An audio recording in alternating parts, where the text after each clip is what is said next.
Hard work beats talent, especially when the talent is lazy. But does hard work beat genetics? मैं समझ सकता हूँ वो feeling क्या है. इट्स लाइक के आप दीवार में कील ठोक रहे हो, ठोके जा रहे हो, आप लगे पड़े हो, लेकिन वो कील अंदर घुस नहीं रही है. क्यों? क्योंकि दीवार के पीछे सरिया है. आज अगर प्रो कार्ड नहीं है तो क्या हुआ, कल पक्का होगा.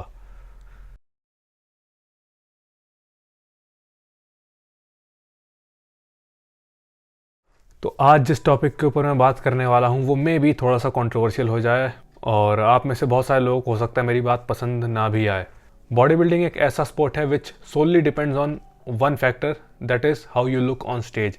यानी कि आप स्टेज पर कैसे दिखते हैं और कैसा खुद को प्रेजेंट करते हैं, इसके अलावा कुछ मैटर नहीं करता बॉडी बिल्डिंग में. इन शॉर्ट मैं ये कहना चाहता हूँ कि body building is a show business. और अभी बहुत कड़वी बात मैं बोलने जा रहा हूँ, वो ये कि in order to stand out आपके पास जेनेटिक्स का होना बहुत आवश्यक है. देखिए, जेनेटिक्स तब तक तो बिल्कुल मैटर नहीं करते हैं जब तक आप बॉडी बिल्डिंग को प्रोफेशनली ना करें. यानी कि जब तक आप कॉम्पिटिटिव बॉडी बिल्डिंग की दुनिया में पैर नहीं रख रहे हैं, तब तक आपके जेनेटिक्स बिल्कुल मैटर नहीं करेंगे. आपको उनके बारे में सोचना भी नहीं है. अब मैं ये सब बातें क्यों बोल रहा हूँ, क्योंकि मे बी जो बात मैं करने वाला हूँ या जेनेटिक्स सुन करके कुछ बच्चे लोग जो कि अपने गोल्स को लेकर स्ट्रगल कर रहे हैं, वो उनको ये वीडियो देख के बहाना मिल जाए जेनेटिक्स के पीछे छुप जाने का. और ये मैं चाहता नहीं हूँ, क्योंकि मार्केट में ऑलरेडी बहुत ज़्यादा मिथ फैला हुआ है जेनेटिक्स को लेकर के. अब जैसे कि एंडोमॉर्फ लोगों के तो जेनेटिक्स ही ऐसे होते हैं कि वो एब्स निकाल ही नहीं सकते, या फिर एक्टोमॉर्फ तो जेनेटिकली ही ऐसे होते हैं कि कभी मसल पुट ऑन नहीं कर सकते. नहीं, ये सब गलत बातें हैं. नेचुरली आप एक डिसेंट फिट फिजिक अचीव कर सकते हैं. आपको हर छोटी छोटी चीज़ का बिल्कुल भी ध्यान देने की ज़रूरत नहीं है. एनीवेज, ये तो मैं थोड़ा अलग जा रहा हूँ टॉपिक से, बट मेरा जो पॉइंट है वो आप लोग थोड़ी देर में समझ जाएंगे. और अपना पॉइंट समझाने के लिए मैं सहारा लूँगा हम लोगों के प्यारे सिद्धांत जायसवाल भैया का और राजा अजीत भैया का. इस चीज़ को थोड़ा सा अच्छे से समझने के लिए चलते हैं हम इंस्टाग्राम की दुनिया में.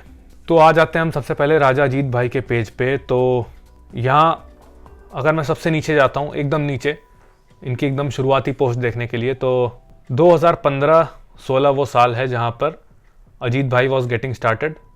आप देख सकते हैं इनकी तब की फिजिक. ये देखिए, he was just getting started in body building. इन्होंने शुरू ही किया था. ये देखिए, अगर आप इनकी तब की फ़ोटो को आज की फ़ोटो से कंपेयर करेंगे, so there is a lot of difference. बहुत बड़ा डिफरेंस है तब वाले राजा जीत में और अब वाले राजा जीत में. अब हम आ जाते हैं सिद्धांत जायसवाल भैया के पेज पे. यहाँ पर इन्होंने लिखा है hungry for knowledge and hard work over genetics. तो यहाँ भी हम सबसे नीचे जाते हैं. नीचे पहुँचने में मेरी हालत ख़राब हो गई, क्योंकि सिद्धांत भैया ने बहुत सारे पोस्ट डाले हैं. एनीवेज, ये है साल 2015 जब मैं सिद्धांत भैया की फ़ोटोज़ देख रहा हूँ. और जहाँ पर राजा जी शुरू हो रहे थे, वहाँ पर सिद्धांत भैया already had a pro physique. ये आप देख सकते हो, पहले से ही एक बहुत अच्छी फिजिक थी सिद्धांत भैया के पास. और अगर हम सिद्धांत भैया की 2015 वाली फिजिक को कंपेयर करें ये 2021-22 वाली फिजिक से, तो मैं ऐसा नहीं कहूँगा अंतर नहीं आया है. इन्होंने बहुत मास ऐड किया है, बट उतना डिफरेंस नहीं है जितना राजा अजीत भाई में है. राजा अजीत भाई में मैं कहूँगा कि ज़मीन आसमान का अंतर, और सिद्धांत जायसवाल भाई में मैं कहूँगा 15-20 का अंतर. जैसे कहते हैं ना 19-20 का, 15-20 का अंतर. मतलब कि वो पहले से ही अपने जेनेटिक पोटेंशियल के बहुत नज़दीक पहुँच चुके थे. इन शॉर्ट मैं यहाँ पर ये कहना चाह रहा हूँ कि राजा अजीत के पास बेटर मसल बिल्डिंग कैपेबिलिटी है देन सिद्धांत जायसवाल, और इनकी बॉडी ज़्यादा मसल होल्ड कर सकती है. यही वो कारण है कि सिद्धांत भैया से देर में स्टार्ट करने के बाद भी आज वो कॉम्पिटिशन में ना केवल उनके बगल में खड़े हैं, बल्कि उनसे आगे भी हैं. और इस सब के पीछे का कारण है जेनेटिक्स.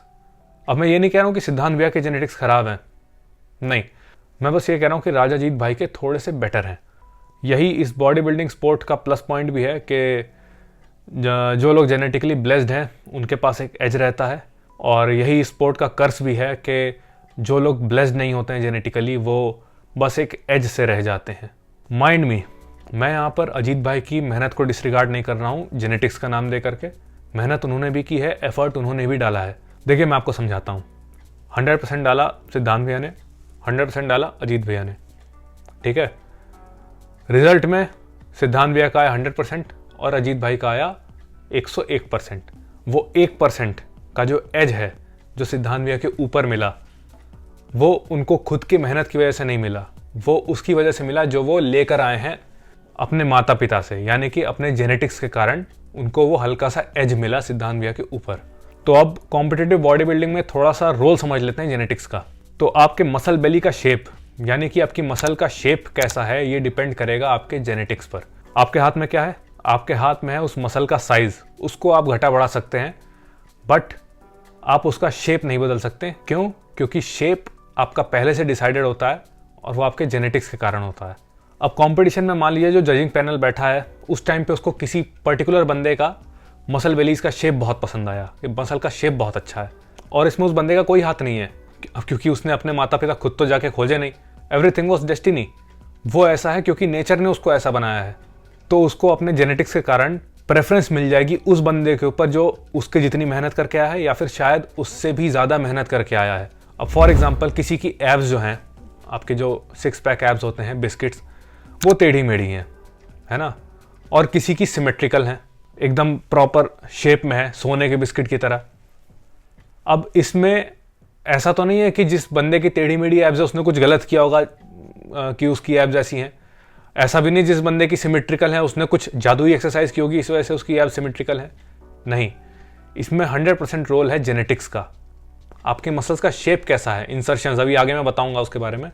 आपके मसल्स का शेप कैसा है, this completely depends on your genetics. आपके एब मसल्स का शेप कैसा है, ये भी आपके जेनेटिक्स पर डिपेंड करता है। आपके हाथ में क्या है, उनके साइज को बढ़ाना और घटाना, बस।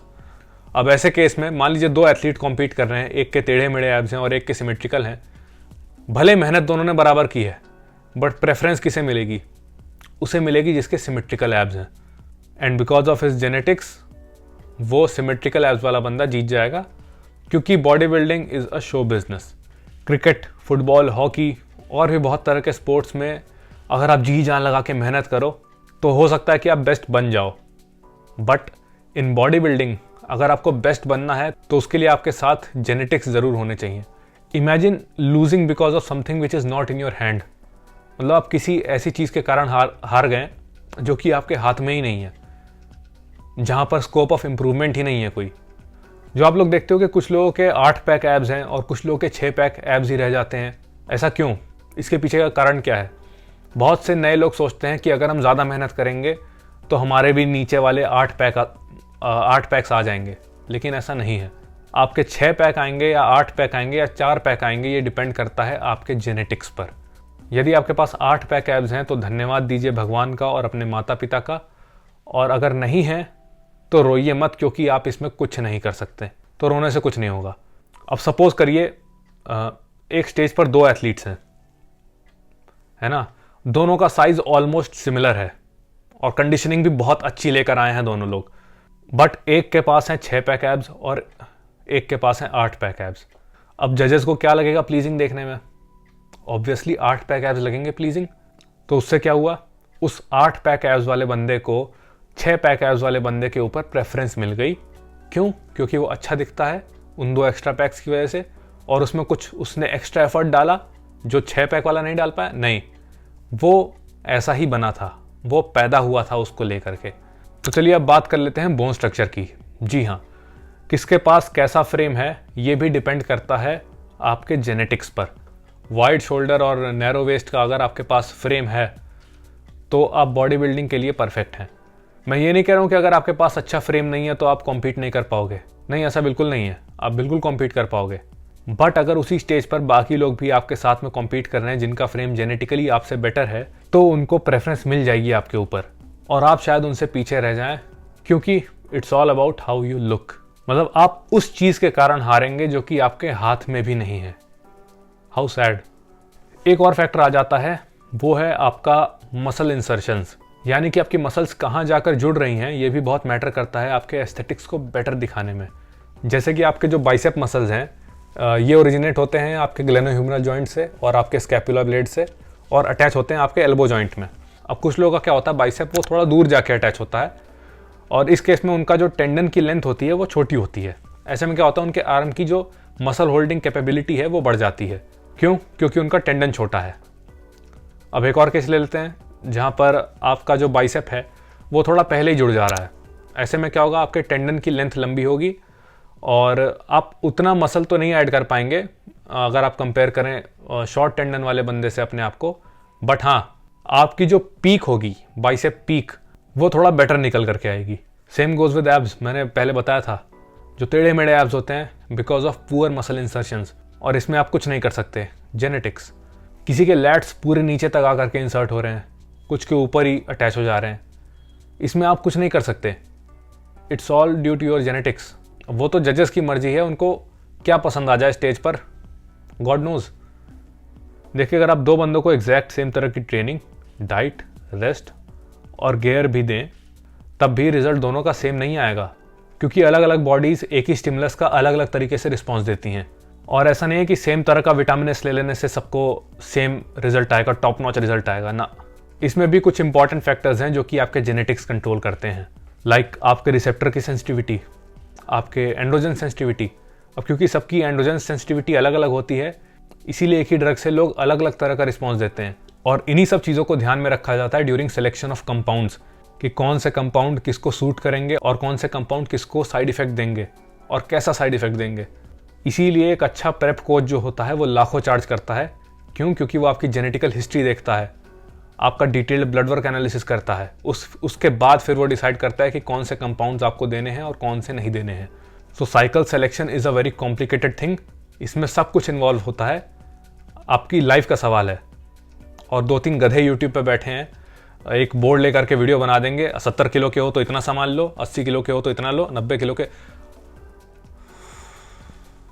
अबे बेवकूफ़, कभी स्कूल चला जाता तो ऐसा काम नहीं कर रहा होता। सो एनीवेज, मैं बात कर रहा था जेनेटिक्स। तो बॉडी की मसल बिल्डिंग कैपेबिलिटी भी डिपेंड करती है आपके जेनेटिक्स पर। लाइक सिद्धांत जायसवाल भैया की बात कर लेते हैं, तो वो काफ़ी लंबे समय से अपने जो मसल होल्डिंग पोटेंशियल है बॉडी का, उसके पास हैं। इसलिए फर्दर और साइज ऐड ऑन कर पाने में उनको थोड़ी सी डिफ़िकल्टी हो रही है। अब ऐसा क्यों हो रहा है? क्योंकि सबकी बॉडी अलग है और हर बॉडी का अलग अलग लिमिट होता है मसल को होल्ड करने का। क्योंकि बॉडी को पता है कि अगर मैं ज़्यादा मसल होल्ड करूंगा तो मेरे टेंडन्स वीक हो जाएंगे, और टेंडन्स वीक हो जाएंगे तो इंजरी हो सकती है, टेंडन टूट सकते हैं। तो इस केस में बॉडी अपने डिफेंस में एक हार्मोन रिलीज करती है जिसका नाम है मायोस्टैटिन। ये क्या करता है? ये फर्दर मसल पुट ऑन करने से प्रिवेंट करता है बॉडी को। सो एक लिमिट रीच कर जाने के बाद बॉडी बिल्डर्स बेचारे मायोस्टैटिन इनहिबिटर्स खाना शुरू कर देते हैं। क्यों? क्योंकि वो उस मायोस्टैटिन नाम के हार्मोन को रोकना चाहते हैं जो कि उनको प्रिवेंट कर रहा है और मसल ऐड करने से। सो यू सी, किसी के जेनेटिक्स अच्छे हों तो जो एज मिलता है हल्के से ज़्यादा मास का, बेटर सिमेट्री का, बेटर प्रोपोर्शन का, बेटर मसल बेली की शेप का, बेटर इंसर्शंस का, वो हार्ड वर्क को बीट कर जाता है।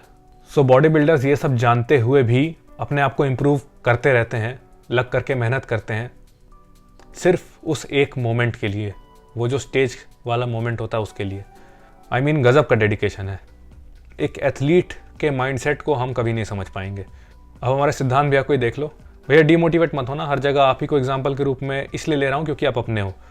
अब सिद्धांत भैया का भले ही बहुत पॉजिटिव एटीट्यूड हो हर चीज़ को लेकर के, बट 2021 में उन्होंने 7वीं बार कॉम्पीट किया है मेजर ओलंपिया में। मैं समझ सकता हूँ वो फीलिंग क्या है। इट्स लाइक के आप दीवार में कील ठोक रहे हो, ठोके जा रहे हो, आप लगे पड़े हो, लेकिन वो कील अंदर घुस नहीं रही है। क्यों? क्योंकि दीवार के पीछे सरिया है। बट सिद्धांत भैया की कंसिस्टेंसी और हार्डवर्क को सल्यूट है कि उन्होंने ऐसा कील ठोका कि काफ़ी अच्छा गड्ढा हो चुका है सरिया के अंदर भी। मतलब कि फिजिक उनके पोटेंशियल को टच कर चुकी है और अब ज़्यादा दूरी नहीं बची है उनके और उनके गोल के बीच में। आज अगर प्रो कार्ड नहीं है तो क्या हुआ, कल पक्का होगा। माइंड मी, मैं बॉडी बिल्डिंग स्पोर्ट के अगेंस्ट में बात करने के लिए वीडियो नहीं बना रहा हूँ। इस वीडियो को बनाने का मेरा एकमात्र उद्देश्य था वो ये कि आप लोगों को अवेयर करना। और ये मैं सिस्टम की आलोचना नहीं कर रहा हूँ जहाँ मेरा विचार ये है कि ये शो बिजनेस है और जेनेटिकली ब्लेस्ड आदमी जीतेगा। नहीं, मैं तो बस ये बताना चाहता हूँ कि चीज़ें ऐसी ही हैं, ऐसी ही रहेंगी और इसमें हम कुछ नहीं कर सकते।